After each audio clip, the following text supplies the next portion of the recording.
Many people, if they have a worry, a problem, have this unhelpful habit to exaggerate things and expect or assume that very bad things will happen.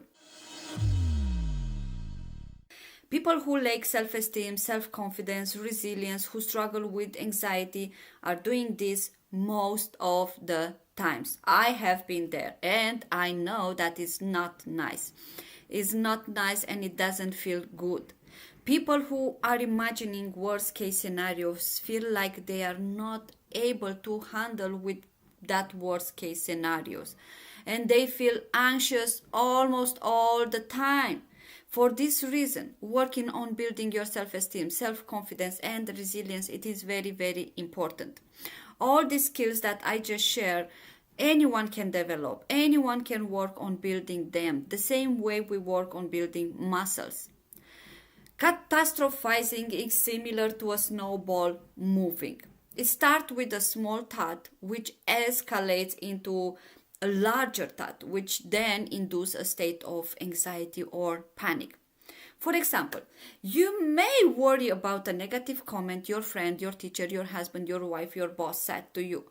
And then you start to think you might get fired, or the partner might leave you, or the friend will stop talking to you, and so on. And from there, you start to worry about other things. And before you know it, you start to feel very, very anxious.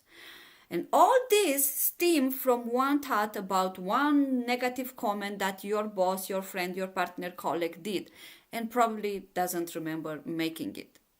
So let's see, what can you do to stop this negative habit, unhelpful habit, to stop catastrophizing? Please don't skip this first step. And the first step is to take some deep breaths. Do it for 3 to 4 minutes. Why? Because when we are catastrophizing, we start to feel anxious. We start to feel those uncomfortable, unpleasant feelings now in the present moment. But our focus, our mind is on the future. For this reason, it is important to breathe, to bring yourself back into the present moment. Breathing, it will also help you to calm the mind. And if you do that, then you can move to the next idea.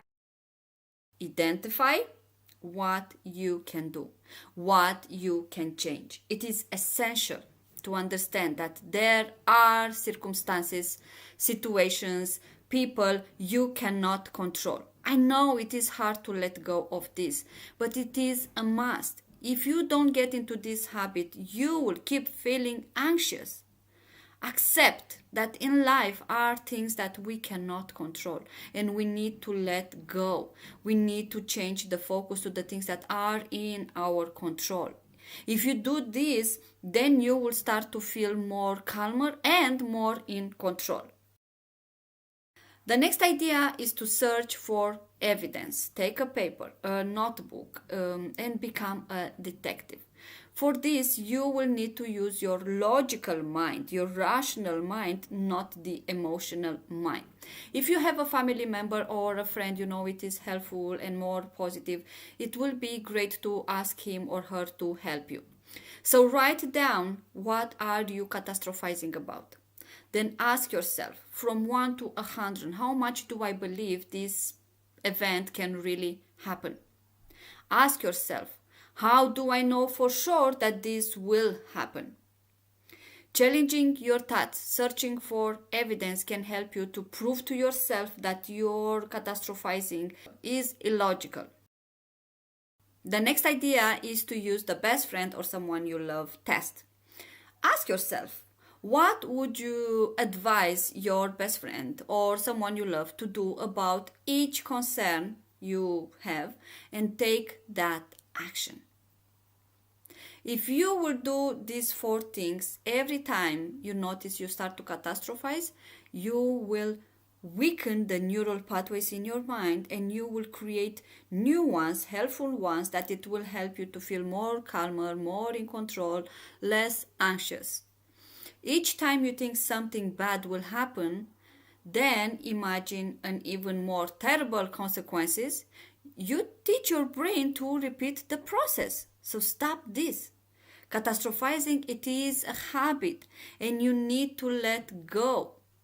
Therefore, it is a must to be aware of your thoughts, be aware of your habits, and apply the ideas that I just shared with you. Thanks for watching. I hope this video was helpful. If you apply the ideas, you will see results.